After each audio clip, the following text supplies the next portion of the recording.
All right, welcome to another episode of Destination Hoth, the Star Wars podcast that simply says to our listeners, "We know, We know.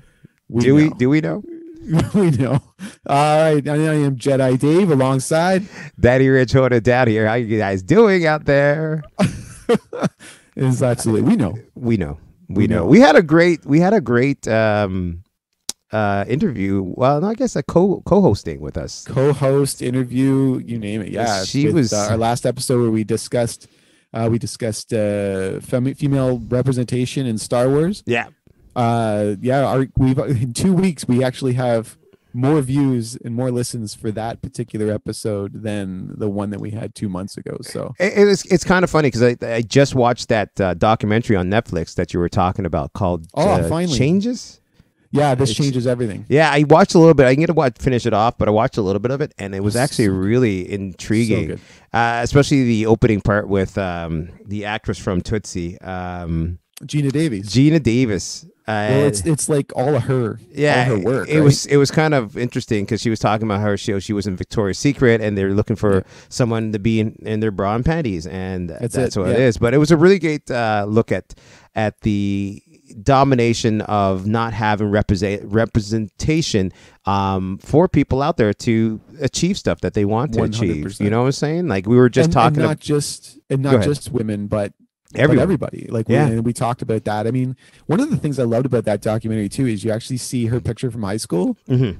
Right. And she's just such an everyday, average, normal girl. And meanwhile, she goes on to become like this sex symbol at one point, and then she's like an icon. Like the stuff that she's done in Thelma and Louise, the stuff that she did in what was the other movie? There was she did a pirate movie called Cutthroat Island. Right, Cutthroat Island. That was with her ex-husband, because she was married to that guy at the time. But there was another character. She did one with Samuel Jackson. I can't remember. Like Long Kiss Goodnight. Right, but in Thelma and Louise, and oh my goodness, why am I not remembering this? There's another movie that she did though, where those two particular characters became female icons about female liberation. And League of Her Own. League of Their Own. Thank you. Yeah. How could I always forget? It's because it's baseball, and I'm not a big baseball fan. That's why. But that movie's like, and you could remember like all the women that wanted to be in that movie were like huge feminist role models too, right? Yeah. Like it's like Rosie O'Donnell and Madonna's in it. You know what I mean? Like the list really goes cool on. to see it. And then I think the time is changing now when you look at the thought that everyone is now represented in media. Where there's this thing I think I told you before where Kevin Smith, he's like riding with his brother, and his brother ended up coming out to his mom but never came out to Kevin Smith, and they're driving up to Vancouver for film school, and he's like, how come you never came out to me? And he finally did. He's like, I was going to come out when we were doing this and everything. So how does it feel? Like you're gay now, but there's no movies like about you out there. And that's why he kind of did Chasing Amy. But I mean, there was like no movies, but now there are movies out there for gay people, for lesbians, for transgendered. There are people out there are in TV shows now, like even Supergirl, where they have the first transgendered superhero on TV, I should say.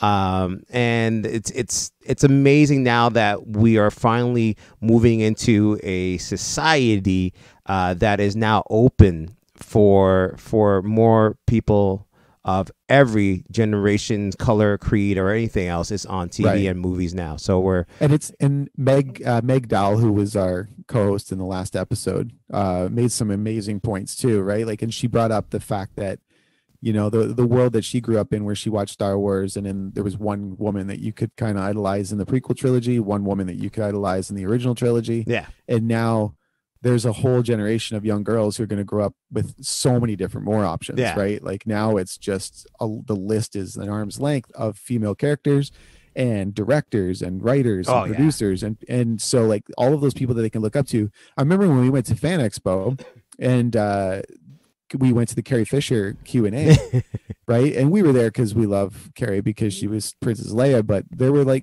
girls in the audience who were inspired to become writers because of her novel Postcards from the Edge. Yeah. Right. And so like you see how those women can just transcend just their part, their role, and then actually go on to inspire people to do so much more. Yeah. Well, we can talk about this over and over again, but if you want, if you like what we talked about, you can check us out on our YouTube page, right there at the bottom. Just click like and subscribe to our channel, and you can find our last podcast about reputations. It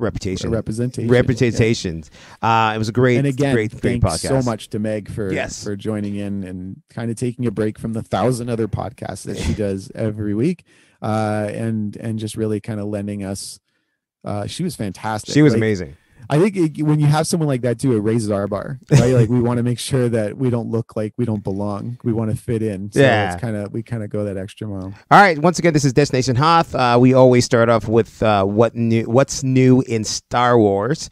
What's new in Star Wars? What were we talking Visions. about? Oh, yes, Vision. Star Wars Vision. Now, they just released a little, could you call it a trailer? Or could you call it a first look? First look. At. Yeah. And they're taking it from a Japanese point of view for Star Wars, where they have these anime versions of Star Wars stories. It's going to be interesting to see how they translate some of these Star Wars. Are they going to use some of the Star Wars heroes as we know? Are they creating new heroes or creating new villains? We don't know, but it was a nice look at all the idea of going into a new world for Star Wars. And I think it's going to definitely fit for sure. I was looking at some of the illustrations they were doing, and it just looks amazing. Like and so many different styles of anime, right? Yeah. Where it's not just that traditional. Like whenever you think of anime, I always think of like Akira. Yeah, that was like the first. I think that's the first. Mine was Spirited Away. That any of us, Spirited Away with Miyazaki. That was my first. And I own so many. I own Ninja Scrolls and things like that, where you're just like they're so good, but at the same time though, like there's so many different styles that perhaps a lot of people don't get to see because they don't end up in the mainstream anime projects. And then there's also movies that have been inspired by anime, like Alita Battle Angel, right? Yeah, which was such a fantastic project. And then this looks just amazing. Like I got to be honest, like, and we've established this before. If you took any Star Wars project, I mean, if I had an hour and a half of just listening to Darth Vader breathe in a dark screen, keep on talking. Go ahead. Hold on a second. I have to grab something. So like, I would love that, right? Like Star Wars is Star Wars. It's all great. With this particular project though, with the Star Wars Visions, like we're going to have so many different new storylines. I'm hoping that they're canon. I hope that the storylines are not just one-offs where there's sort of grounded in legends, and if it is just legends, if it is whatever, then that's still great too. I think it's just legends. They're in there. I think it's just legends. Do you remember? You know what this reminds me of? It reminds me of Animatrix. Yeah, I remember that. Remember really where they had like 8 storylines or something like that were done in different forms of animation, and they all tied into the Matrix movies. So I'm feeling like that's what this is, right? This is going to be like various stories that are done that will tie into the Star Wars universe. And I mean, that's just amazing. So I'm all for that. Now, not only that, they are still doing more animated stuff coming up with Vision. I'm trying to look for it because I wrote it down here. Star Wars. 10 Star Wars. Is that where you went? You went to go grab? Yeah, I went to go grab my book when they were spilling everything out for. I went into like a temporary panic mode as like Daddy Rich like ran from the mic, and I'm like, I don't know if you. I am still here. Daddy Rich could carry the show. I can't carry it. Whatever. I can't carry the show without you. I blame you. Like I would come up with, you remember that guy? And then you'd be like, yeah, he's Superman. Yeah, he flies around. Yeah, this is back in the days when, okay, if you don't know, me and Dave we're brothers now, I should say, because we're past the friendship. We've been brothers for almost 23 years. 23 years is 24 or whatever, 25. We met at Blockbuster, and back in the days, people wouldn't remember a movie or whatever. They would come in with little suggestions. The guy work at Blockbuster, the guy with he's dressed all in black, and he had the flashy thing, Men in Black. You know what I'm saying? So people will come in with different stories. The girl, what's that movie with the car? The car. Oh, that's Christine, John Carpenter over there. There's a dog, mad dog. Mom's trapped in the car. Cujo over here. You know what I'm saying? So it's kind of funny because they have little stuff like that. So that's what's funny is before when I was waiting for you to start the podcast. I was like scrolling through like the internet. I don't know why, I was just bored. And then they had a list of like people who have aged well, right? So it was like Yeah. these list of like actors and actresses who have aged really well. Yeah. And I'm looking at this list, and like there were like a bunch of them that were younger than us. And I'm like, what do you mean they've aged well? Like, like how are we supposed to look at our age? Like, Well, what is that? I was saying that I have to start doing the 30-year movie thing. So I'm going to start watching movies at 30 years. Speaking of movies, I am definitely going to watch Lethal Weapon this weekend. Because I want to do a tribute to the great director who I grew up with for my childhood. We all did. He was the great director who directed Superman, and his name is Richard Donner. See, look, that's why I got Jedi Dave. See? Look at that. Yeah, and he Goonies, Lethal Weapon, saga, Superman, the original 1979 Superman. Yeah, and Superman 2, technically, even though someone else stopped in, but like. Yeah, oh, my goodness. So I was looking up. So movies. it's Vision. So Vision is going to be like little, like they still have like more anime to come, but Vision is one of the start of the anime they do in Japanese, and they're going to move into the African culture later on with sweet. Star Wars. So there's a lot more to come with Vision, so it's going to be interesting to see how they do it. I was just looking it up when I was there, but yeah, so it's coming up pretty soon. We're both excited for it. I can't wait to sit down and watch all these great anime, and hopefully you guys out there are interested in that. But once again, we want to know your opinion. Are you excited about it? Feel free to drop a comment down at the bottom, as I always point, as Dave can tell, at the bottom of our YouTube page.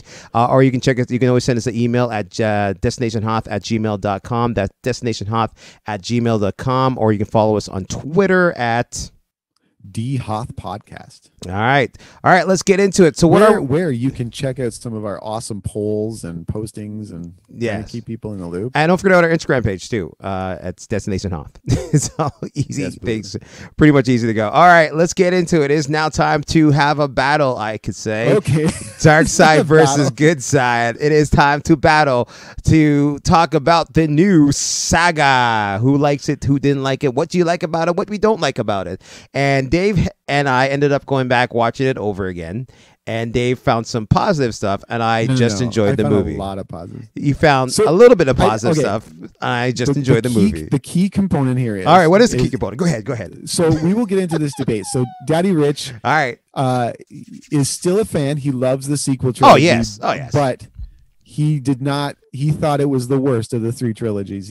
I didn't. No, don't put that in my mouth. Wow. Okay. Like let's just call it what it is. Daddy Rich thought it was absolute trash. Oh wow! Daddy Rich started questioning like his loyalty to Star Wars. He felt betrayed. He felt violated. I myself, there were things that I was disappointed with when I first saw them. More specifically, the middle movie, right? Yeah. With Last Jedi, and what I did this time is I went back, I watched the movies, because you know what happens. Like I've seen the other 6 films so many times. Right. Yeah. That I wanted to watch Star Wars, but I wanted to watch something that was still not overdone in my own head, so that's something I could watch. So this time when I did go see it, I thought I'm going to watch with an open mind. Let's not think about what I wanted in the sequel trilogy that we got, after seeing the original trilogy 30, 40 years ago. Let's see something that this is what they've given us. This is what they've made. And I wanted to just kind of watch it with that open mind, and I saw it very differently than I had seen it originally, and it had a different taste in my mouth than it did before. And so I mentioned some stuff to Daddy Rich about how I felt, and he's just like, no, and we got into this debate, and we suddenly realized like this is an episode because everyone else online is having the same debate. You have some people who are sequel trilogy fans, and there are other people who act like it is the worst thing to ever happen to them. Like you'll hear people say things like, "Oh, it took away my childhood. It robbed me of my childhood." First of all, if your childhood is that fragile that it relies on any kind of franchise, you're in trouble, right? Yeah.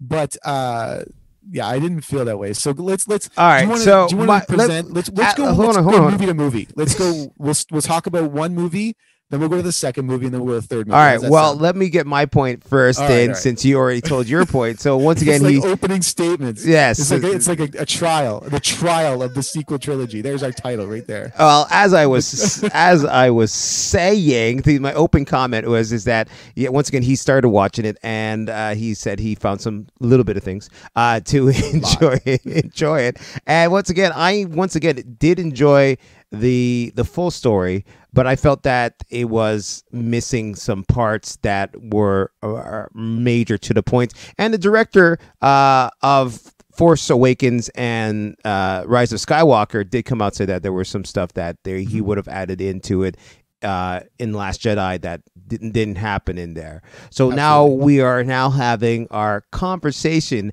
about the series that I love, that Dave didn't love, and go from there. So Jedi Dave undergo psychiatric therapy. He had to go therapy. Like, it was sad. Like he was lying in the fetal position on the side of the road in the rain. Yeah, whatever. Boy George's crying game was playing. It was really a tragic moment. All right. all because of the Last Jedi. So, all right, you go on. You start first. Go ahead. I'll let you go first. All right, we'll start with the first movie. All so right, go ahead. let's discuss the first movie. We'll discuss the second. We'll discuss the third, and then we'll close it off with how you agree now that I'm right and you're wrong. Oh, wow. Okay, so all right. This is going to be a Force short Awakens. conversation. So The Force Awakens, Yes. right? Yes. All right. I think this is where you and I are going to agree the most, actually, because I know how you felt after we saw this movie, and I know that other people's opinions will never sway us. So, honestly, I felt The Force Awakens tapped into the original trilogy the way we do as fans. Yeah. Right? We saw our heroes as legends of that war for freedom against tyranny. Yes, what we I mean? did. And it was the 30 years ago to us, like when we sit and we talk about Luke Skywalker, we talk about Han Solo, we talk about Leia Organa, Yes. we talk about Chewbacca, we talk about Lando Calrissian, C-3PO, R2-D2, Darth Vader, you know what I mean? Yes. The Emperor. Yes. These are iconic characters that have made up our entire like fan life, like, you know what I mean, our fandom of like the stuff that we love. It all kind of gravitates towards Star Wars. Like, Yeah. to like everything that's bigger than life. Like, I remember we talked about this in another episode, that very first feeling that I had when I saw Empire Strikes Back in the theater. Like, Force Awakens understood that. There was no doubt in my mind watching The Force Awakens that movie had been written and directed by fans of the original trilogy. Oh, yes. Hands down. And respected the core, the source material. And then we had that opening statement where Luke Skywalker has vanished. Do you know what I mean? And like my wife said, when she saw that, she's like, oh, you know what I mean? Like, all these years we're wondering what happened to Luke Skywalker. And then all of a sudden you're like, he's gone. Like, what? Yeah. And then how is it you take that character out of the storyline and yet he's the centerpiece of the entire film? Yeah. Everything revolves around the mystique of Luke Skywalker. Do you know what I mean? And then so it had that best part of Luke has gone missing for unconfirmed reasons. The best part of this story is it opens up the door for a new generation of heroes and villains that I found so fulfilling in this movie, that you're 30 minutes into the movie before you actually see one of the original characters, and I didn't even miss them. Like, I was getting Finn, I was getting Poe Dameron, I was getting Kylo Ren, I was getting Rey, I was getting these characters and BB-8, and I was not even thinking, where's Han, where's Luke, where's Leia? I was already entertained and taken in by these new characters that carried the same spirit as those original characters. You know what I mean? When I saw Rey and she was scavenging and everything else, it reminded me so much of young Luke, right? Like, I want to go down to Tossie Station and get some power converters, and he's out there and he's got this dream of where he wants to go in his life, and he doesn't want to be confined to Tatooine and working on a moisture farm. Yeah. And then here's this girl who's all alone in her entire world. She has no family, she has no friends. She lives all alone, not even a pet. Like, you know what I mean? Like, she's like all alone in this like abandoned AT-AT walker, or AT-AT, depending on what generation you're from. AT-AT, and like, okay. Right. And at the same time, she's out there scavenging in order to just survive, but she watches a ship fly off. You know what I mean? And she's dreaming. She sees this old woman cleaning some more parts, and she's like, is that the life that I'm headed for? Is this my future, where I'm just going to be here and I'm going to grow old alone on this planet? Like, it's even bigger and more in depth than anything we had seen before, because on top of all of those things, Force Awakens brought forward relatively unknown names who were probably among the best actors I think I had seen in a Star Wars project.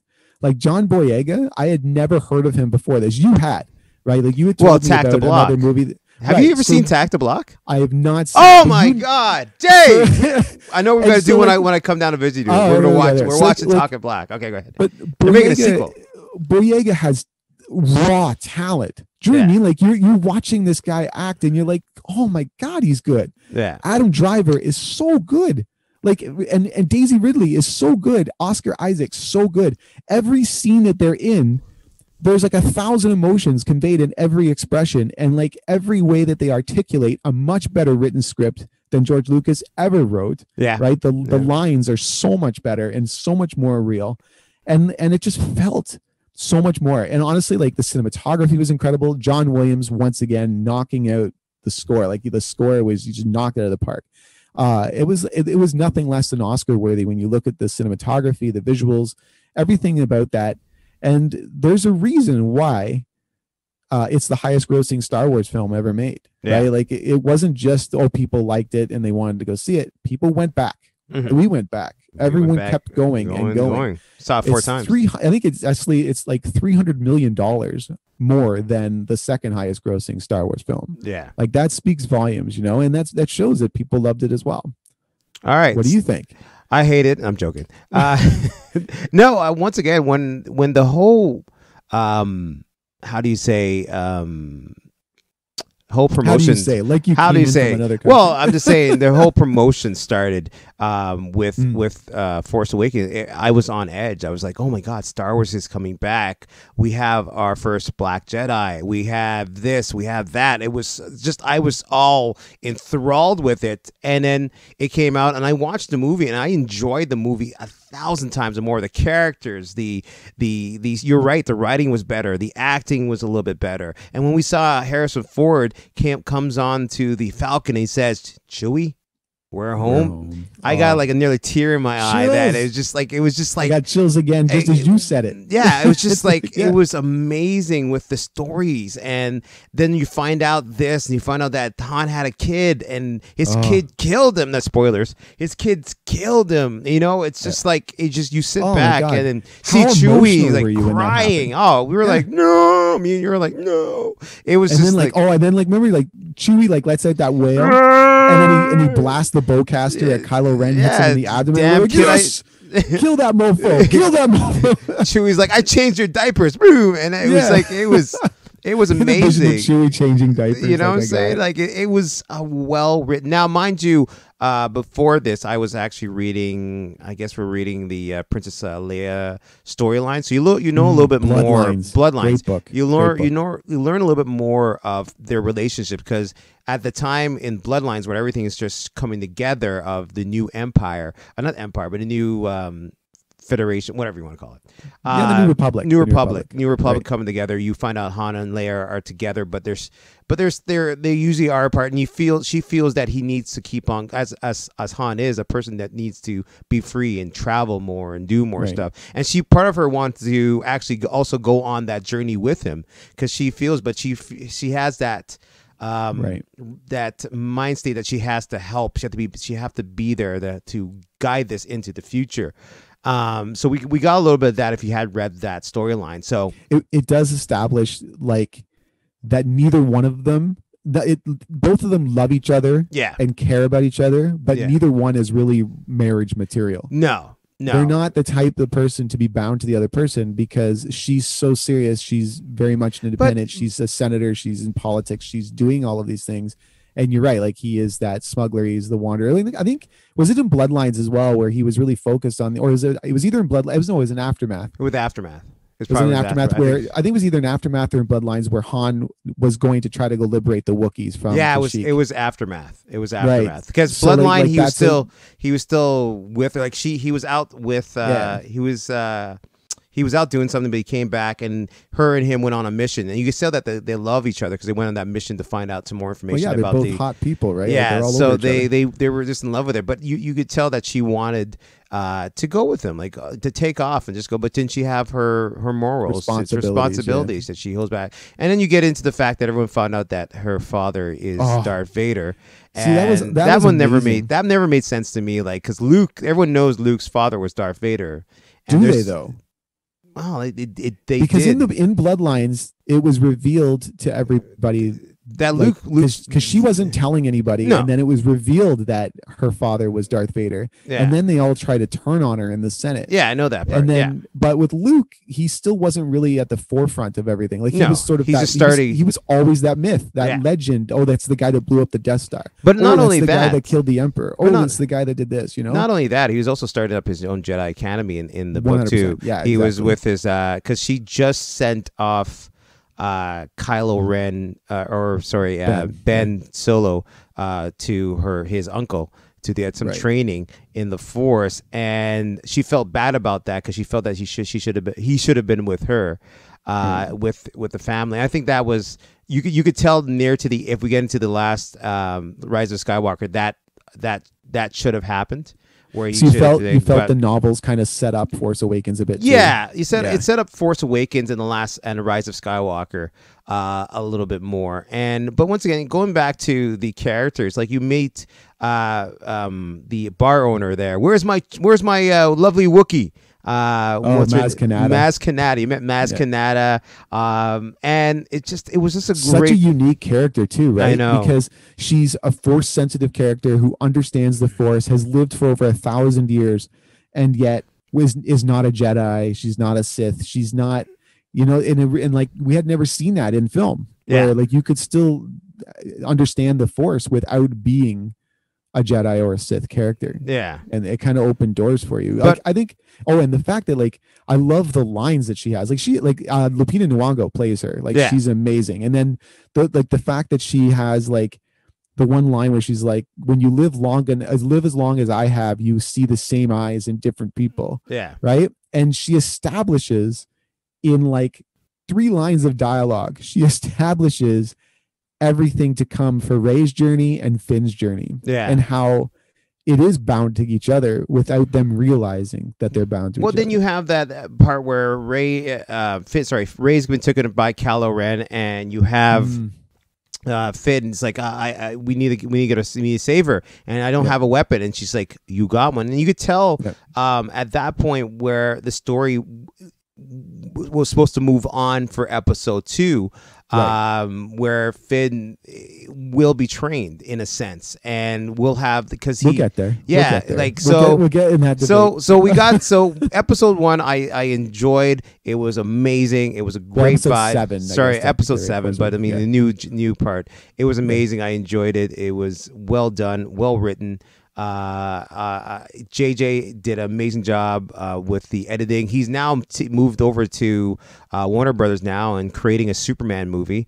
So it's going to be interesting to see. Way. Yeah, J.J. Abrams is doing Superman. Well, he's not directing it; he's producing the. Remember that? You remember the big rumor how they want to have a black Superman and all that stuff. So he's over in the Warner Brothers camp right now. I don't think that's a rumor anymore. I think it's actually fact. I don't know. It's still up in the air until I see some they should absolutely do that. But I mean, let it go. I think. I don't want them to be whitewashed. I want them to at least if they are going to do it and make it a new universe, like make it a separate universe, because it's another story that we're getting into, but there's a black Superman. There are a couple in a different universe. So I'm not saying they should call him Clark Kent or whatever the situation may be, but do something different. And still, even then, we talked about this before. Even then, he could still belong to white parents.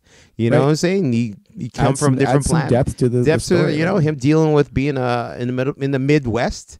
Growing up. Okay. But as I was saying, like, once again, the writing was really well. JJ did an amazing job. And then we moved on. Because now originally they were going to do 3 different directors, right?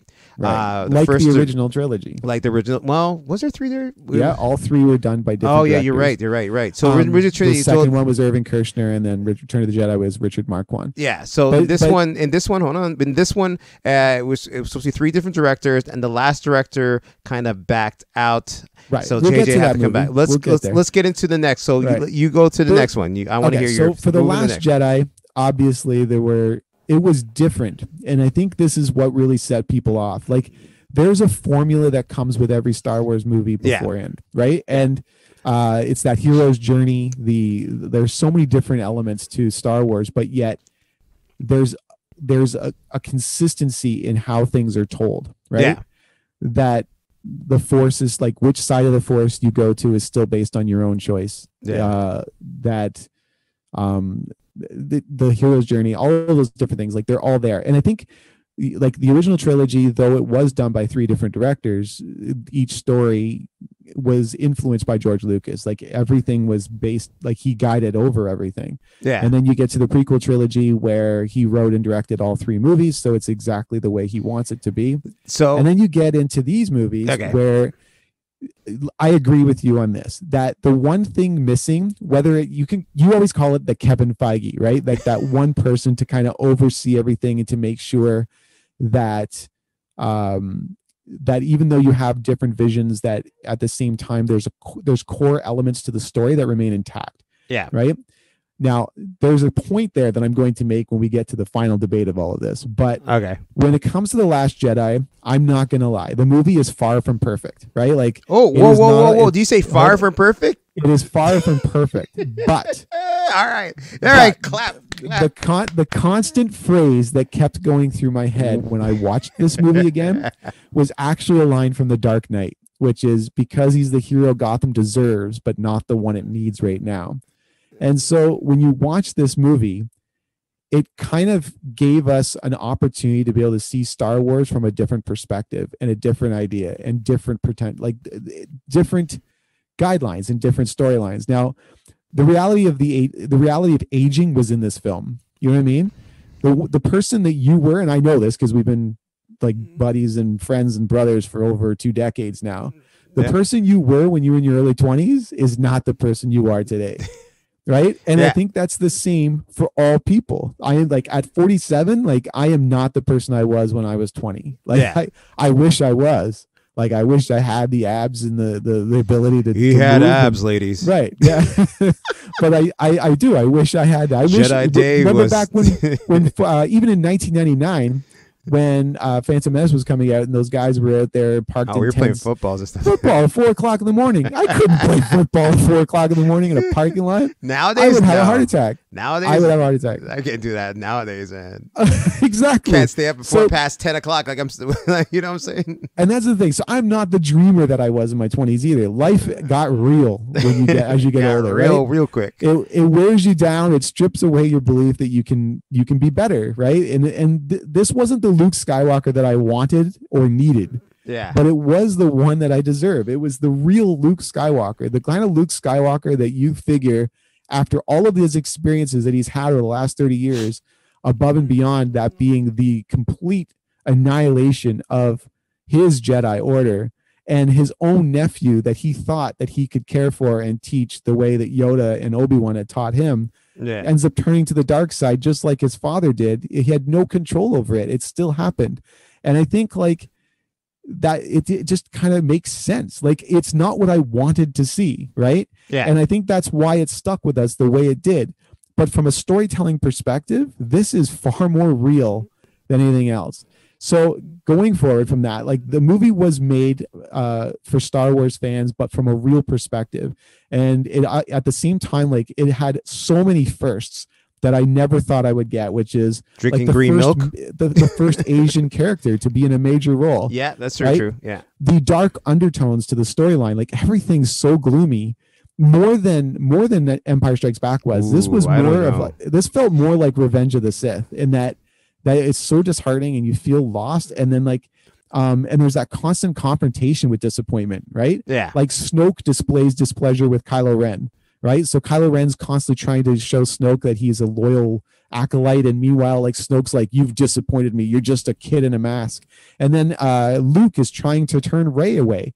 Right, so Rey like finally treks across the desert, like the desert, the universe, the galaxy, trying to find her place in all this, trying to find her role. And Luke Skywalker's like, "No, I have no time for you. You got to go away."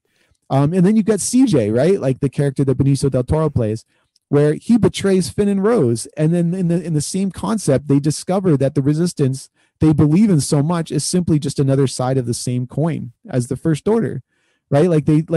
They're all part of a war, and no one wins at war. Remember Yoda's quote, right? Wars do not make one great. The idea is like no one wins at a war, and CJ is like, look, you can continue to fight your war, but I'm just all about me, and I'm not lying about it to anyone. I'm not mistreating anybody. I'm just like whatever I got to do to survive in this galaxy, right? And then like he says, like they win today, you win tomorrow, whatever, I don't care, right? And I think that's a very realistic perspective. And then there's that for a lifetime, right? I dreamed of seeing Luke Skywalker leaping around and wielding his lightsaber. But Yoda in Empire Strikes Back, this is my favorite part of The Last Jedi. And I got to tell you, this moment is when I suddenly got it and I caught it. And I'm like, mind was blown. Where all of a sudden the Last Jedi, which was my least favorite Star Wars movie of all time, and still is, but all of a sudden I understood it from another perspective that I never thought of before, which is if you remember in Empire Strikes Back when Yoda is training Luke Skywalker, right? He says a Jedi uses the Force for knowledge and defense, never to attack, right? So what we've seen through 7 movies is the complete opposite. We've seen Jedi using lightsabers, cutting people down, force pushing. Luke even uses the force choke move on Gamorreans in Return of the Jedi, right? He exhibits that greatest display of power that he's ever shown in this movie and only in this movie, where he chooses to not harm anyone, to not physically attack anybody. He puts himself in a position where all he does is distract the enemy in order for his friends and family to get away, and the Resistance lives on. And like he sacrifices himself, and in that moment, in The Last Jedi, he becomes the one and only true Jedi, and until the next movie. But the point is that that's what blew me away. It's like I was so disappointed initially because I wanted to see Luke Skywalker wielding his lightsaber and cutting everyone down. But this is a 60-year-old Luke Skywalker. It doesn't make any sense for him to do that because he should have become something greater by now. He should have been the next stage of evolution for the Jedi Knights. And that's exactly what he becomes. He actually transcends, like transports his entire Force image across the galaxy, which nobody has ever been able to do before. And sacrifices his own life in order to do the right thing, and he can't possibly harm anyone. And then the best part was he really wins by looking at his nephew and says, "You strike me down, and I'm going to stay with you for the rest of your life, just the way your father has." Right? And then he turns back when he realizes what's going on, and he goes, "See you around, kid." And then which is such a Han Solo line. It's such a Han Solo line because that's kind of the way Han used to talk to Luke. And he says it to Kylo Ren, and he disappears, and then he dies. But it's like, for me, I got chills watching this, and I thought, I couldn't believe what I had just seen. I thought, what I wanted, this was what I really needed to get. This was what made sense. To quickly close it off, though, there was a lack of character development for Finn, and there was a lack of character development for Rey and Rose. But not to the same degree that so many people claimed on social media, right? It was the first movie that showed Finn as someone who was running away from his enemy. Remember, that first movie we saw, Finn was running away from his enemy, right? And now here he is racing towards something in order to protect his friend, in order to protect the Resistance. And did Rian Johnson miss an opportunity to truly move forward with Rey's family lineage and do a better job setting up the next movie? Absolutely. But and that's Rian Johnson's fault, but it's also J.J. Abrams' fault, and it's also our fault, right? For setting those expectations of what we wanted to get out of the storyline. And a director and a writer had a different vision, right?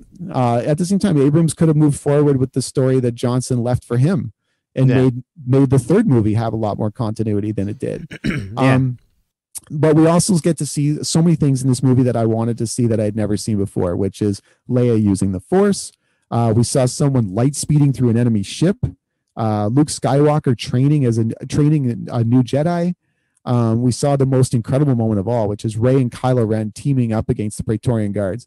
I always wondered when you saw Return of the Jedi, what would happen if Vader had killed the Emperor and thrown him off the shaft. And then that moment where you're like, oh my God, Luke's done it. He's turned his father to the light side and he's killed the Sith. If Vader had turned to him and said, now join me and together we'll rule the galaxy as father and son. I always thought, like, what would have happened if that had happened? Yeah. We get to see that in this movie, right? Where we think Kylo Ren has turned back to the light side and instead he's like, now join me, Rey, like together we'll rule the galaxy. And I think, like, honestly, like, it was incredible. It was intense, visually stunning. Like, I felt like the movie was so much more than people give it credit for. I think as far as a movie on its own, The Last Jedi may be the best Star Wars movie ever made. Yeah. However, as a Star Wars movie, it's still last on my list as far as the films that I've liked. But what do you think? Okay. I thought you would keep on talking. I was gonna grab a drink because I was coughing through the most of it. Sorry, guys. But as I was saying, so where were we at? So we're on the second movie that Dave hated, The Last Jedi. I did not hate The Last Jedi, and his points were all proven that he hated it. But moving into my points, once again, it was a great movie to watch, to get the excitement of the series, to see the characters move on in the storyline that the Disney company put together for Star Wars saga. And let's start with the negativities. The negative part was that it usually does like a year jump or a year after jump or whatever the situation is. I agree with you there. Didn't do a year jump. So we're kind of like finish off right where it's left off, because literally as soon as they finished that one, they were already filming the next one, because they had a scene, if you look at the outtakes, they had a little documentary about filming on that island where Luke was, right? From it's Skellig Island. Yeah, Skellig Island. only be there for a short period of time. So they had to get in there and really start filming. And then at the end of Force Awakens, you see Luke as an honorable Jedi and he's so strong. And then the opening scene, she's like, here's the lifesaver, and he threw away his father's lifesaver. And you're like, what's going on? Okay, so that was kind of like did not like. And that. then you have Luke kind of acting like, I guess, like Yoda, insane old man drinking green milk from some sort of creature, doing his little thing. A little bit of Obi-Wan. Yeah, well, more like Yoda. I don't know Obi-Wan, but more like Yoda, I think. The whiny little bitch in the beginning of the movie. I don't know. It's more Obi-Wan. More Yoda. Yoda. So he was kind of a grumpy old man. I give him that, Second part of, you find out that the only character let's start with this. Rey finally showed up, meets the person that she has to meet. Right. To understand her powers, but spoilers ahead, that her powers was always there from the Emperor's line, more or less. So what are you talking about? Okay, never mind. We won't get into that yet. But spoilers ahead. So that was a great storyline. I loved the meeting with Luke. I didn't like the throwing the lifesaver away, because that not like the throwing the lightsaber, because it was special. It was part of his life, having his father's lightsaber, to understand where his father comes from. And I think the director took that away from the fans of Luke Skywalker. That was his lifesaver when he first started in episode one till episode 4. It's actually episode 3. Is it episode 4, 5? Yeah, because it's Anakin's lightsaber in the battle with Obi-Wan. You're right. So it's been everywhere. But I mean, for Obi-Wan, then it goes to Luke. Luke fights Vader with it. So it's there, right? So that was a thing that I did not like. Second one I didn't like is the fact that they brought back Finn as a person who's running away. Like, when he wakes up, he was trying to run away, but in a sense run to Rey. To get Rey. I don't think he was leaving the Resistance. He was just trying to go. Yeah, but he was still running in a sense. It was like, oh, he's up, and then she's like, you're trying to run away, and she shot him with something and started dragging him somewhere else. She stunned him, yeah. Yeah, so they start dragging him out. Now he had it coming, because she saw him she was. Then they reached out to an old friend from episode Force Awakens, and she's blasting people, and she's in a fight, and they say, you have to go find this labor dispute. Yeah, you have to go find this guy who's at the casino in blah blah blah, and he can help you break the code so you can save, because right now yes, because they're getting attacked by the ships from the bad guys, and they have to go this. So they're tracking through warp speed. So every time light speeds or light light speed. So they have to try to get onto the ship and do all this stuff. So that story I did not like because I thought the whole casino thing was just a police waste of a storyline. Like it was just like you sit back and you watch them, they're riding these horses, and she talks about her family, how like it was good for her because he was getting the in-depth story behind her and her sister.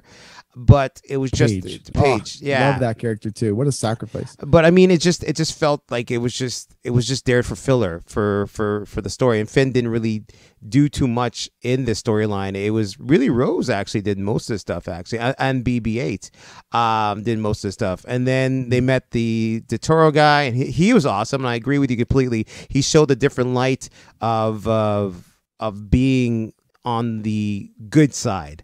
You know what I'm saying? But are they really good? Are they really good? And Lando had remained douchebags and not had actually. But was he a douchebag? He was just he was just selfish. He's all about himself. He was just doing his thing. He was just doing his thing. But he was showing the. He did not have a Chewbacca. That's his missing. That's what he missed. He was doing his thing. So that was my thing for that part. And then the only part that I could say that was well put together was the Poe storyline, because the Poe storyline was well put together about him becoming the leader that Leia once was, and now he's passed on to him, and he learned from these spoilers at the end of the whole thing. He was trying to take over the ship, trying to get that code so we can get on the enemy ship, but there was a plan already put together that her and Leia's best friend, actually, if you read in Bloodline, she's in there too, best friend, and she and Vice Admiral Holdo. Vice Admiral planned to take Wicked all. Character. She was amazing. Take all the energy and put them into certain crafts so people can take off while they're still attacking the other ships. So that was a great storyline. I enjoyed that. You're right. It was cool to see Princess Leia use her Jedi power to drag herself back into the ship. It was just, once again, I think the storyline was lacking for the other characters in there. Rey had a storyline that she's going on to. I agree with you. They should have really touched more on her parentage, like her history of her childhood. Them being nobody is not like it was stupid for that part. And then also, not only that, they should have also worked on the storyline for Finn to go with Rey. This was the whole thing. Maybe give them a month where they're hiding out somewhere, and then moved on to the next one. That was my only thing. I think that, but it was good to have that Asian character in there, and she was really smart. Like she could have actually be working with Poe. That could have been a storyline of her and Poe trying to figure out a way to get away from, because she's a technician. You know what I'm saying? Yeah. There's something she could have done. But I mean, once again, it was a great movie for what it was. There's stuff I do not like about the movie, but the stuff I do like about the movie. And then you get that meeting of Yoda at the end where he was talking to Luke, and she's like, "Oh, it's over. I give up." And he's like, "Ooh, did you?" And the books were gone because he strike them down. Like, this Yoda's amazingly strong. Strike them down with the lightning force. I realize that when he said it though until like the end of the movie. Yeah, like where he says like. He's like, oh, the girl Rey has left with what she needs. Yeah, like, she already has with what what everything she needs, and like, and it's kind of funny because like it's what Luke taught her. Plus, she actually has a sacred text. Yeah, and then once again, you go back to what you were saying. Like, yeah, that was a really strong. You're right with the Jedis used their force for defense, but I mean, if you look at any of the Star Wars, one Jedi up to that point had done that, and that was Luke Skywalker. Yeah, but if you look at I can say the others, because every time the Jedis did release their weapons in the prequel episodes or even in Clone Wars, were mostly all defense. They were getting attacked by someone. It wasn't they going after. They weren't going after Geonosis. They went there. They went there. They went there. Yeah, because they were in an army. They had to go there. But most of the time, it was just that's the thing. Right? It was the army. It was created by the Emperor to try to take over the Senate and become the Emperor. And like the Jedis were, once again, they're just police officers. Police officers are trained to pull their gun in only the last resort is their gun. And that was the Jedi Is was it? supposed to be trained. Anyway. Well, okay, long Let's story not about get that. into another debate. But you know what I mean, right? But once again, the overall of the movie was really well done. You felt for each character, even though the character storylines weren't as major as the Force Awakens. You still felt for the characters. It was missing the friendship because you didn't get a bond from the characters. They weren't all together. They weren't all together at some points. You know, even when Han Solo and Luke and Leia are all off and doing their own little thing, they still had that bond where you grow with them and you feel them grow with each other. And I just felt that it was missing that bond. And even in Empire Strikes Back, they all start off together. Yeah, they all start off together. It was like it was this bond they had, and I felt that if they had the Feige idea where they did do the 2 years or a year after, I think it would probably have been a better bonding storyline because you can find out, 2 years after they Force Awakens, they went off to da da da da. She went off looking for Luke, and Finn went with her, and then you have this new character who pops up, like because in Empire Strikes Back, Lando Calrissian popped up near middle of the movie. And he wasn't with Luke or he wasn't with anyone. They were, he popped up in the middle of the movie. I think they could have did that with the first Asian character in Star Wars. That her and Poe could had a thing because once we get to the throne, you see what happens to her after that. But my point is that the movie was a great movie to watch. I felt it was wasn't a Star Wars movie to me too much, but it was a great movie to watch. I agree with you on. I do feel like I loved Canto Bight. I really did. I thought it was really cool to see the casino world and that whole element that we had never really seen before. Like we'd seen cantinas, we'd seen bars, we'd seen that kind of feeling. Yeah, that was good to see. But the casino with all of the rich upper class folks, we had not really seen that before, and I loved it. And I agree with you though that they didn't seize the opportunity there as much. Like the entire Canto Bight scene almost seemed just to set up Broom Boy, right? Like the kid at the end of the movie. Like, and I love that kid. Like I get chills when I see that kid at the end of the movie because that kid is me. That kid was you, right? Tell me, I don't know. You didn't hold on to a broom and pretend it was a lightsaber at some point when you were a kid? No, it was a mop. Okay, a mop. Every kid did that. I don't know why Rian Johnson was so set on putting Ben and Rey together, when clearly they had established the path of Rey and Finn being together. Yeah, that would have been an interesting storyline. It seemed like a weird path, but at the same time, it reminded me of the first movie of the original New Hope, because you start off, you see the poster, right? You see the poster, you see the movie, and you're like, oh, Luke and Leia are going to be together. That's a couple. They're the same age. Yeah. They're like the good guys. Han's a douche. No one wants to be with Han. Yeah, he's a pirate, whatever. But guys don't think like women, right? Women were like, oh, I love Han. Han's sexy. Han's cool, right? But my wife had a crush on Luke. My wife had a crush on Luke Skywalker. So I think like I thought Luke and Leia would be together after the first movie. And then all of a sudden you find out, wait a minute, they're brother and sister. Yeah. Like, okay, like I never saw that coming. So I kind of felt like maybe that was the inspiration to steer away, where they kind of set up where you feel like it's going to be Rey and Finn. It's going to be Rey and Finn. And then all of a sudden the bad guy shows up, a la Han, who's even his son. And like, he's got that solo charisma. He's got that solo charm. Like, hey, you can't resist it. And all of a sudden Rey's like, can you put a towel on or something? Like, I don't want to see that, right? Like, can you put a shirt on? I don't need to see your abs, whatever. But it's like, I think, that felt a lot like that same moment where Han was in Empire Strikes Back, where Han says, like, don't get excited, Your Highness. And she goes, Captain, it takes a lot more than being held by you to get me excited. And he goes, well, I'm sorry, Leia, but I don't have time for anything else. Right? Like, that's such a moment where like he's a solo. Everyone's good. All the women want him, right? Like, there's no way around it. And so, like, I get it. Like, I agree. Like, I don't disagree with your comments. At the same time, though, like, I don't think that it hindered the movie. The movie pushed to be something different, and it pushed to be something unique. We saw things. There were twists and turns, and it took us away from that mainstream formula that Star Wars had remained like so glued to for so long, that all of a sudden, like, you're just sitting there thinking, like, are they just going to regurgitate the same story and over again? But And then all of a sudden, this movie kind of felt like, don't worry, guys, we're going to go somewhere else, we're going to take you somewhere else. But I didn't feel like it did regurgitate. The first part didn't feel like it was regurgitated. It felt like a new beginning for Star Wars, especially for me, what I was looking at and how the promotions, they really promoted it to really, and this would take us off the topic a little bit to a different topic, but I mean, how they promoted it,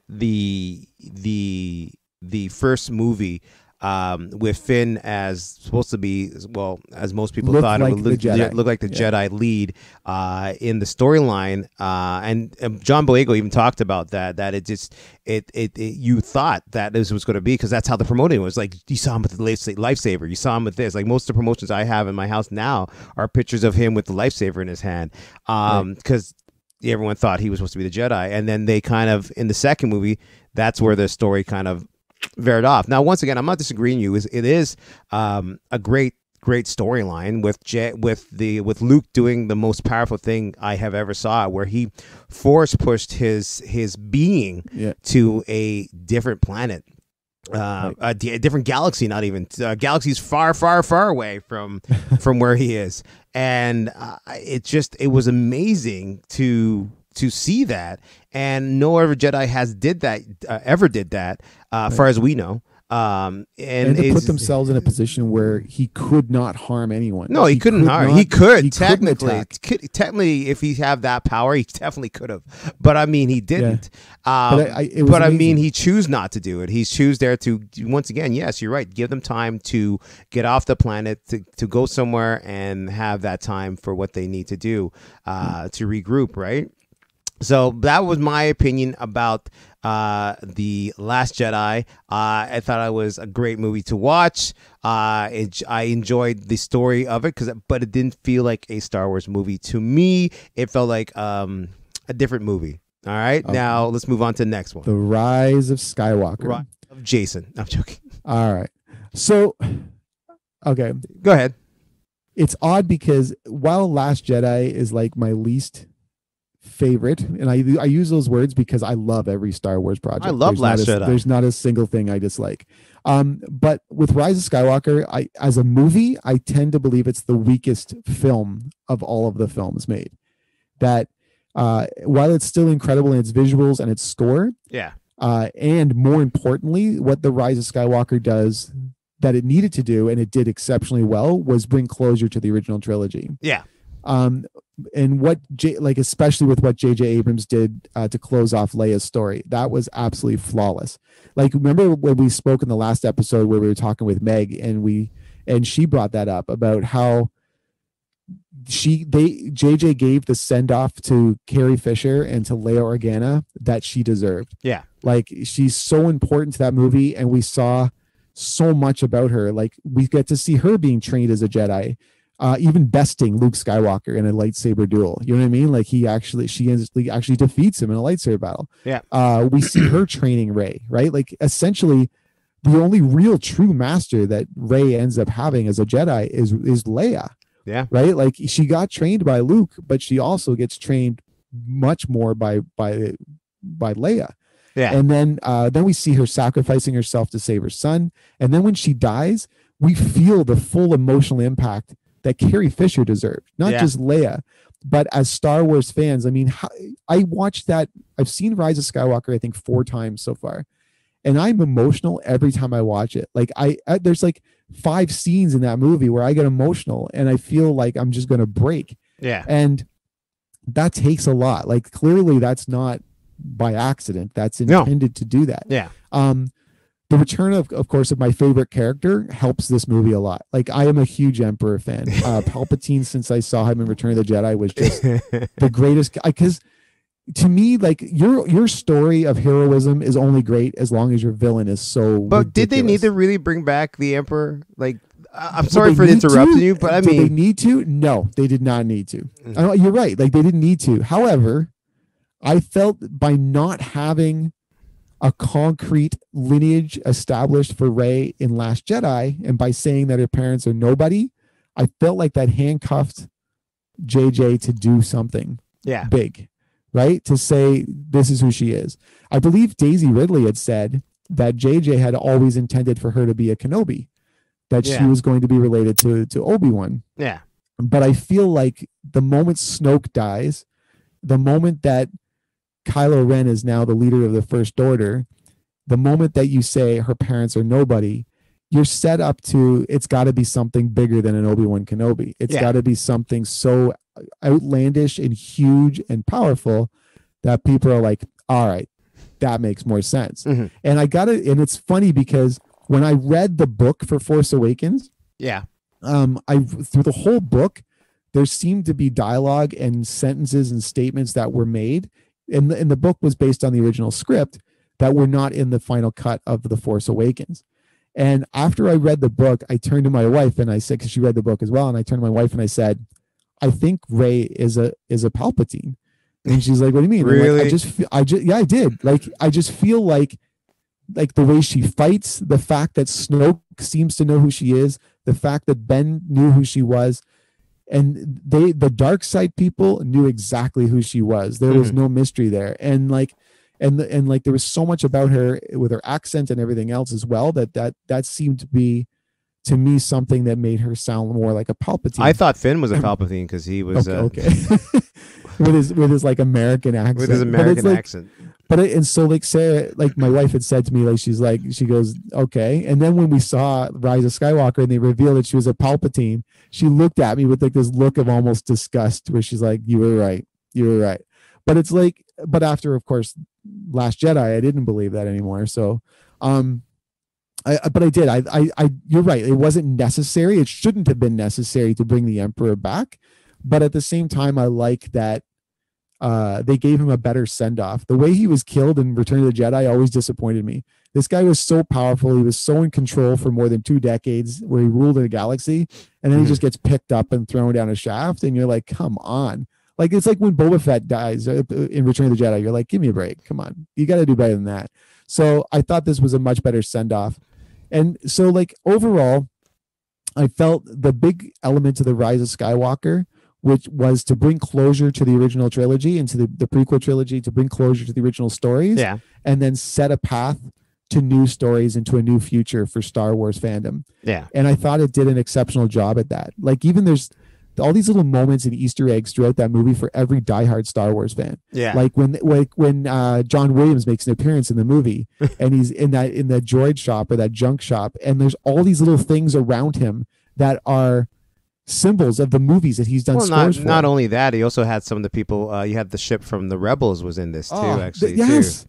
When all the ships show up at the end, and Rebels. Reg Antilles shows up, yeah. or and then when all we would the never do Star Wars heard, again, but yeah, and then all the voices were heard by Rey. You're not only hearing voices from the original trilogy, and you're hearing voices from the prequel trilogy, too, and you're hearing voices from Rebels, and you're hearing voices from the Clone Wars, and you're just like, holy crap! Like this is it's in that moment they have unified every single facet of Star Wars lore into one film. It all is there, and like it's not an empire, it's not the resistance, it's not the Rebel Alliance, it's not an army that comes to save the day. It's everyday, average, ordinary people who now live throughout the galaxy, flying in their own personal ships. I think you even see the Razor Crest from Mandalorian in there. Yeah. Like it's like all of the ships that ever existed in Star Wars just suddenly show up to save the day and end the Empire once and for all. And you're just like, oh my God, it was chills. The moment where you felt Chewbacca died, I thought I honestly almost left the theater. Like I didn't even like Chewbacca is that character that you love, but you didn't realize you loved until you think you've lost him. Yeah. Right. And that moment where I thought Chewbacca had died, I was broken.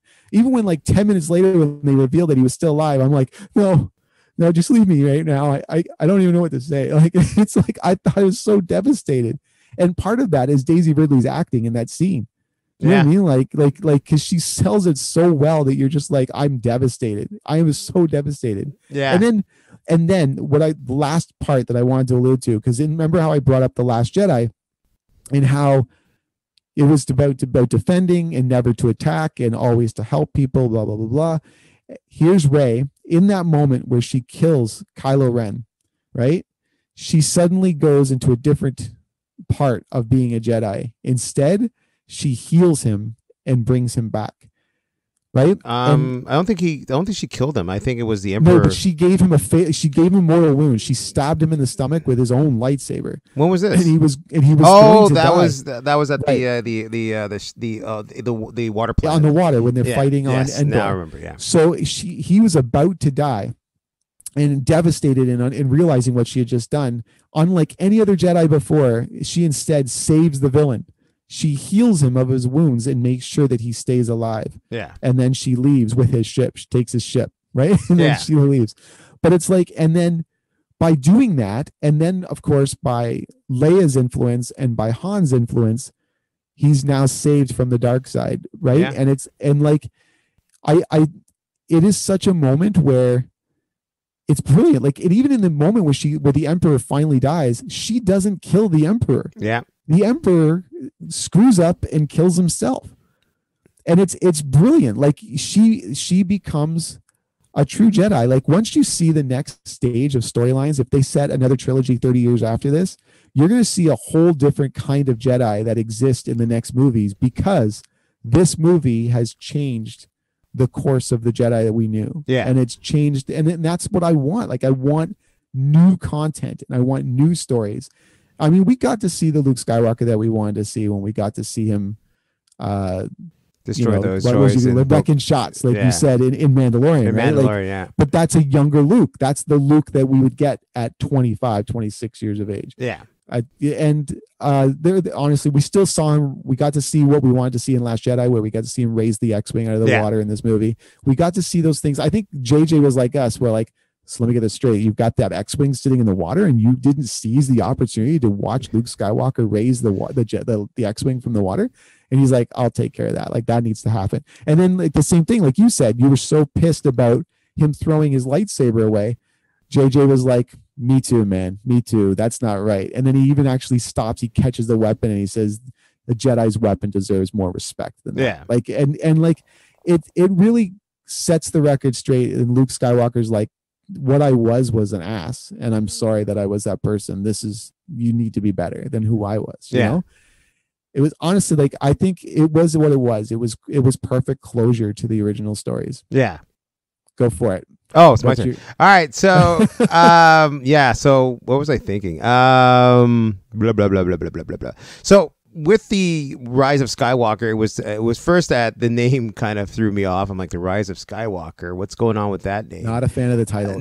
Well, I wasn't a fan of the title per se, but it just felt that you're right. They were trying to wrap it up, right? The Rise of Skywalker. They're trying to get away from the Jedi theme, and they're trying to start off something new. You're right. So something new might come out of this if they decide to go back on this path again with the Skywalkers. I doubt that, because most of the actors had some bad it's all about the Fets now. It's all about the Fets now. But you know what I mean. Most of the actors had some bad moments with the Star Wars saga, the new Star Wars saga, from a very loud minority. Yeah. It was. They don't make up the majority of Star Wars. No, but I mean, I'm not talking about the fans. I'm talking about the actors themselves, because some of them came out after the fact, after the whole series done, and like we're just had some bad issues with the series. Especially with John Boyega, and even Daisy Ridley had some issues too. And once again, there were great actors in it, and I love them. One thing I liked about the Rise of Skywalker is that they finally put them together, and they had their little mission, and then they went off on their side little missions that they had to do. And that was really cool to see. They also have at the end, from jumping a little further ahead, at the end they had the first gay kiss of two lesbians on screen. That was awesome to see. And it's just there. It's like, it's so normal, and it should be like that. Yeah. Like it wasn't in your face, like, right? It was, no, this is like anybody else, and this is the way like it should be. Like it is there. It's there. Yeah. And what was I thinking again? Blah, blah, blah. Yeah, so yeah, they had the first gay kiss. And then for a negative part is that they brought back the first Asian Star Wars character, but really put her to the side. It felt like I agree. JJ didn't really want to work with this character. It felt like the character didn't really have a place in JJ's storyline. Finn Winter, and it's like, and even then, the love story between her and Finn kind of just like fizzled away. It was like it was more back to Rey and Finn. That was the storyline. So sorry to interrupt. Okay. Do you think, like, because remember how we were talking about how in Force Awakens we really felt like JJ had really seen Finn and Rey as being the couple, right? Mm-hmm. So I wonder if, like, Rise of Skywalker was his way of putting them back together, right? Where instead, like, he pushes Rose off to the side and then kills Ben, right? Yeah. Let's just get rid of these two characters because they're in the way of the love story that I wanted to see. If you look at the storyline with the Rey and Finn, you could see that there was supposed to be a connection. When they went on the mission, Rey and Finn ended up on their own solo mission in a sense, where Finn had to go after Rey when she was trying to fight Kylo. Excuse me for a second. And so you see that Finn was going after her. It's like, listen, he's trying to keep her consciousness to be good. Even when she was fighting Kylo Ren, she was just so angry at everything. Mm-hmm. And it was just like, it just felt like that's the storyline that JJ was originally going to do, or that's a storyline that he had in mind for the rest of the saga, that Finn was always going to be alongside Rey to learn to be a Jedi. Because if there were rumors that he was Finn was also training with sword fighting too, right? Not rumors. He was training with sword fighting too, so that was supposed to be part of his story for Last Jedi. And then you have this one where he's actually did a little bit more fighting and stuff like that, where he had when he had to do the horses. That was a good one. Horses on the ship, and they're like, we can't find them. Where are they? Where are they? They're riding horses, and that was kind of cool. And he bumped into some more stormtroopers who were, had the same idea in their heads, saying that, and they're probably force sensitive themselves too. Had the idea that they didn't belong there. So it was kind of cool to have that, and then you get to meet the Jaina character is awesome too. Yeah. The Jaina character, she was awesome. Wicked character. Then you also meet then you get to meet another old friend of ours, Lando Calrissian popped up. It was cool to see that, and it was nice to see that. But you're right, the Chewie thing really got me. I thought he was dead. And I was like, I was destroyed. I'm like, Chewie, how could they kill off Chewie? Like, how could they? I was like, okay, I'm out. How did they kill Chewie off? I had supported this entire trilogy. Killed Leia, they killed Chewie, they killed everyone off in this thing. It was like, we gotta get rid of everyone. I was wounded, man. But it was interesting to see. I felt it was more rounded for the storyline. I felt the storyline was put together a little bit. I would say bad grammar here. A little bit better. And I thought it was a really good Star Wars. It felt like a Star Wars movie where they wrapped everything here. You're right. Seeing all these old members of Star Wars coming in at the end, the battle. Do we really need the Emperor? Whatever. The Emperor was there. It was cool. Like, I love him, though. I love Ian McDermott. The Emperor. Give me more Emperor. I don't care. I want to see like a Disney Plus series on just the Emperor, man. Like backstory to Palpatine. Like I love that character. I agree with you though. It shouldn't have been necessary. Yeah, it was cool to see the Emperor, and it was cool. It was a nice little storyline to tie in that.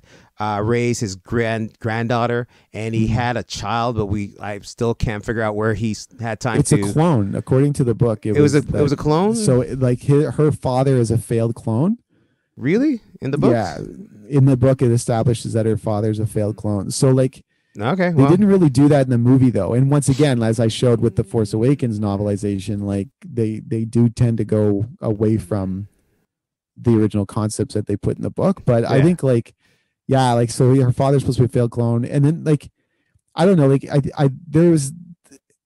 just made sense, and like honestly, the funny part is I felt like they could have made her a Palpatine without actually bringing Palpatine back. Yeah, do you know what I mean? Like he didn't have to actually still be alive. Like they could have just established that your grandfather was the Emperor. Like you you're destined to be a part of the dark side. This is who you're supposed to be. And she's like, no, I'll choose who I want to be. I make my decisions. I'm not bound to my ancestry. I'm not bound to the failures of my ancestors. I can be who I want to be. But instead, like, she actually physically has to overcome her grandfather. Well, that's And what I I mean. think- It was Right. Like, it wasn't necessary, but God, it was visually amazing to watch. yeah. Like, that whole temple with all of those Sith worshippers that are surrounding, and like they're all like worshiping the emperor, and like he finally finds like this, by destroying the Force dyad, that he can actually siphon their energy and be reborn again. Instead of just transferring his essence to his granddaughter, he can like, screw that, I'll be the emperor again. I can be young again. I can be powerful again. And then he's like almost wiping out the entire fleet with Force lightning. Like it's so crazy and over the top. Like it's like, you're like, holy crap, like no one's beating this guy at this point. Like, I actually, at that point in the movie, I'm like, I just threw my hands up. I'm like, all right, Emperor wins. That's the stand. Rise of Skywalker should have been called the Rise of Palpatine, because it's obvious that that's what happens here. Yeah, it was it was good to see the Emperor come back again to the As far as visually, yeah. It was to the story wasn't necessary, no, but I mean it was good to see the battle. I love the fact that Ben did use the healing power that he was taught from Rey on Rey, where he give her all his life to let her come back. It was cool to see her grab the lightsaber and use a double lightsaber against the Emperor to let him drain himself. And it was just, again, it was using both lightsabers.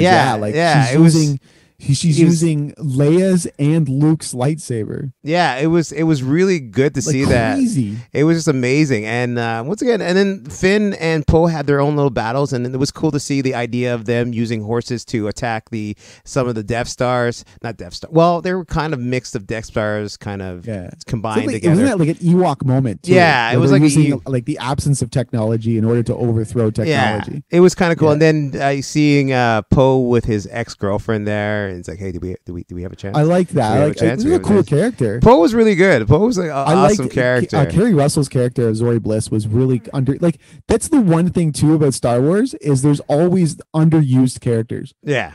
Right? Like Captain Phasma, Darth Maul, Boba Fett, right? Like even Janna, Zori Bliss. Like there's so many characters in every movie that you're like underused. Right? So like Zam Wessel, remember the bounty hunter in like Attack of the Clones, where you're like, man, I want to see more of her, and then she's dead. Right? Yeah. It's like what a loser character. But it was, you're like, it was such a great character you could have done so much with. But it was really well done. Like I have no complaints about like little snippets, but other than that, I had no complaints about the thing. Most people did not like The Rise of Skywalker. Most people liked The Rise of Skywalker, did not like The Last Jedi. Right. But overall, I think they did a really good job with JJ coming back. The other director who was supposed to do it backed out with conflicts and everything like that. But he had a different storyline. He had a different storyline that was supposed to go with the. Right. He had a different story that was supposed to go with the Last Jedi, but that didn't happen. So it does happen with everything too. Yeah. Like I can pull out an arm's length list of movies that had original Lost ideas and directors. Yeah. Remember when was it Kevin Smith was talking about the original premise of that Superman movie where they were going to have the giant metal spider and like all of those little things, right? Like they were obsessed with this metal spider. And those are producers, though. Like those are producer impacts, and like they often do play a role in kind of sabotaging the artist's vision, right? Yeah, like it happens in Hollywood. There was a lot of backlash against an amazing producer she is, Kathleen Kennedy, but I mean, I don't think it was her. I really don't think it was her. Not at all. And I was just going to say, like, I actually feel like it's the opposite. Like I was just mentioning how so many different projects are sabotaged by producers playing too much of a role and making too much of an impact. I felt she actually gave the directors too much freedom here. Freedom, yeah. Like, she wasn't the Feige. If if she did more Feige thing and rain down on the reins, then I think it would have been a little bit different. But once again, it's still up in the air to see what they're going to do. They still have some Star Wars movies that are coming out, not sagas, but they still. Well, no, there is a saga coming out. We're still hoping that they are doing another trilogy. Hopefully, it's Old Republic. It's Star Wars. I'm hoping it's Old Republic. Old Republic is so safe to do because You're creating all new storylines Yeah. that people have never seen before. Even if you use characters from the games that you've loved and that you will actually be familiar with, Yeah. it's still, you have complete control to make completely new material where it doesn't impact anything else. Completely. Right. All right. Okay. So just to close it off, like Yeah. I like my closing argument, more specifically, like I don't know, like the feedback that people heard from social media. Like I have this tendency. I was thinking about this today. Yeah. You know who really goes on rants on social media? Who? The people who The trolls? no one's listening to in real life. Yeah. Right? Like they can't have a conversation like this where they're going to actually be challenged on their ideas. So they just rant on social media and they know that no one's going to say anything. Yeah. Because like they can just not read their comments. But there was a very loud minority of people regarding this trilogy that were more grounded in the current society that we live in than anything about the story itself. Right, our generation was fine with every plot point that we were given in the previous 6 movies. Yeah. Right. We remember like back in the day, like we were like, oh, okay, so we thought Luke and Leia would be together, but apparently no, they're brother and sister. Right. We were okay with that. We were okay when we found out that Anakin Skywalker created C-3PO. Yeah. We were okay when we found out that, wait a minute, Boba Fett was a clone of Jango Fett, who is actually the template for the entire clone army. Like all of these were big reveals to us, and we were like, we accepted it because that's the story that we're given, and we said that's Star Wars. That's the story. All of a sudden, we now live in a generation where it's all about themselves, right? They think that it's like, I call it the generation of American Idol fans, where they feel like in The Voice, where they feel like they can vote and make an impact on the final story, and they don't understand that that's not how movies are made, right? Like they don't actually write the story. Like there is fan fiction. If you want to write stories, then go ahead and do that. But this is the actual project. There is that. So there's 2 key components: that selfish nature of our current generation. Yeah. Right. Spoiled brats who are used to getting what they want. I wouldn't say that, but Okay, I mean the so trolls. But like go ahead. Spoiled brats. They're used to getting what they want, when they want it, and how they want it, and in some cases, not even earning it, just getting it. Right. Oh, look at you! Good job, Bobby. Your team lost 17-0, but here's a participant badge. Right. And great job. You are a winner. No, you're not, Bobby. Your team lost. You suck. Right. Yeah. Maybe soccer's not for you. Maybe it's time to move on to something else. Yeah. Right. And then the second thing is that social media, right, which has given a voice and a platform to people who often have no idea what they're talking about, but so many people who are confident about their own opinions and are easily swayed by the opinions of others. Yeah. You know, like, so you have someone else going, man, I loved that movie. And then they read something someone else says and they're like, maybe I didn't love that movie. Right. Remember, the Jedi mind trick works on the weak minded. Right. Yeah. So we came out loving the movie each time. And I still love those movies each time. I still can pop them in and watch them anytime. Like it's still enjoyable. Each scene, like you're right, the fight scene in Last Jedi was amazing. The double cross that Kylo Ren did was amazing. Like it all has some positivity in the movies.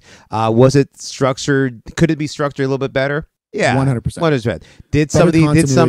Better connection to each other. Did some of the actors come out not had a great feeling from these series? Yeah, like the actors did admit that they didn't have a good time making the movie sometimes.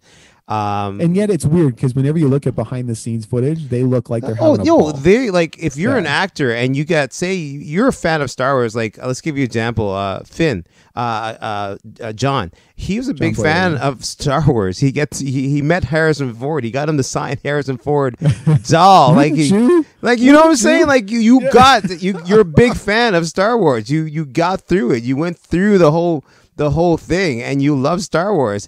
That's never going to change your heart if you get cast in Star Wars. But I mean, it does change a little bit where you felt like your character wasn't developed you first read it. Like, because everyone reads the script first before they start filming, and in the script it was like Jedi Dave went on and become a brave warrior, and and then he comes back. Jedi Dave went to a casino and put money down on a horse, and he won $10 million. And it's not bad. And this is where I agree with you in the one aspect, because of the response that social media had been given, right? Because of the way that maybe the actors are feeling, we're going to get robbed possibly of the thing that we need the most, which is the continuation of their story. Yeah. Right. That you're right. Like there was an underdevelopment to a lot of their characters that could easily be remedied by making another saga based around the new characters, and we're not going to get that. No, we're not. And it sucks. It's because people hated it. They hated the series. Right. I want to see a New Republic led by Chancellor Poe Dameron. Yeah. Right. I want to see a new Jedi Order started by Rey Skywalker and her apprentice Finn. Yeah. Hopefully with a new name. Like I want him to have a last name. Right. Like I want to see like this storyline continue. Like I want to see like the next journey that those characters are going to have. Like they have inherited the storyline that existed from the original trilogy. And like, it's sad that like, I don't know if it's a comic book or a novel or an animated series or a live action series or a movie, whatever. I mean, never say never. That's the one thing I've learned about Star Wars, because we had come to the realization that we were never going to see another Leia or Harrison Ford movie, even Harrison Ford. Yeah. Right. And we did. So I think never say never when it comes to anything, but especially when it comes to Star Wars, especially when it comes to Disney, because if they want something made, they will get it made. And if they want people, they'll get those people. Yeah. Right. So like true. I saw Luca on the weekend. Luca, stupido. It's so good. Such a good movie. I just feel like such a good I don't know what it is Disney can do. Disney seems to have this amazing talent at being able to tell stories that mean something and inspire you, but are also entertaining and not boring. You know what I mean? Like you can still be entertained and get some popcorn, get a drink, sit down and watch a Disney movie and come away going, oh, I'm so inspired. I can just be myself and I don't need the world to tell me who I have to be. You know what I mean? Like, and you like, and at the same time I was entertained.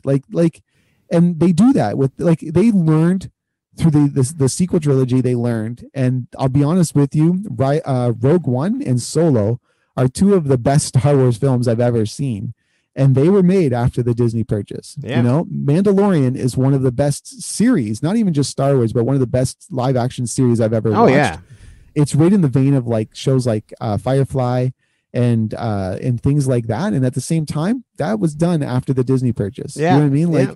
So I'm looking so forward to seeing Ahsoka. I'm looking so forward to seeing Rogue Squadron done by Patty Jenkins. Yeah. Like there is a plethora of things that are coming that Disney has made available to us.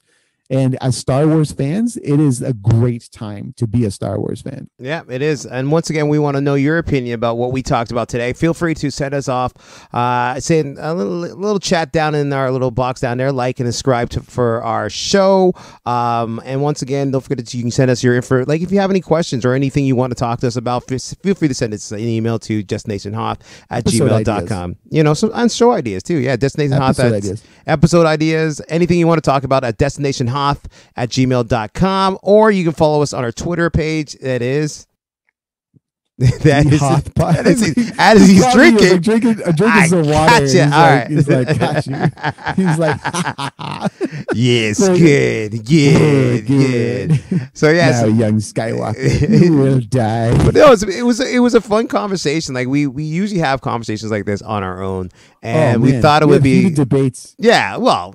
We had to talk about this one because you surprised me when you're like, I like Last Jedi. I'm like, whoa. I didn't expect. It's like only the greatest movies in the world are the ones that you watch like 4 times and you catch something new every time you watch them. Yeah. And I feel like with these movies, I'm catching new things every time I watch them. I'm actually seeing things I didn't see before and suddenly understanding things that I didn't see before. Yeah. Right. Like, and it is that idea like that. Yeah. Like you and I had an idea in our head, what we wanted to see. Yeah. And we didn't get to see what we wanted to see, but we saw what we saw made more sense than what we wanted to see. So true. And once again, this is going out to you out there. Once again, thank you for tuning in to Destination Hoth. We are always going to be here to talk about Star Wars and sometimes fill in with some other Hollywood stuff that goes on. I hope everyone's enjoying the Bad Batch. I am. Oh, the Bad Batch. Bad Jackson. We went too long. I know we can't talk about it now, but we'll talk about it next time when it finally wraps up. All right. So hold tight for that. Batch. And Loki. We still have Loki to talk about too. We can talk about Loki. All right. So thanks very much. Quick joke. Go ahead. Joke. Ready? Yeah. I told this joke to my wife and kids. They did not find it funny. I will not find it funny either. I know you're not. I know you're going to find it funny. So hold on. I'm going to grab my Wookiee laugh. Oh, jeez. Someone has to laugh. Let me just cut this out right here. Okay, go ahead. All right. So why is it that Thor is constantly surprised by his enemy? Why? Because he's low key. Ha ha ha ha ha. All right. All right. So once again, the bad joke, jokes that are that's a good joke. the bad jokes that are here at Destination Hoth were not supported by That's Destination Hoth. Only by Jedi Dave. Once again, this is your big mouth on the mic, Daddy Rich, alongside Jedi Dave. Have a great rest of your night, day, week, whatever your time you're listening to us. And once again, don't feel free to subscribe to the channel. He's pointing again. I'm pointing always. Subscribe to the channel at the bottom there. And yeah, may the force be with you. It's disturbing because he points down, so it looks like he's pointing towards his genitals. May the force be with you. Right down there. No, thanks, man. All right. All right. Peace. Bye. Peace.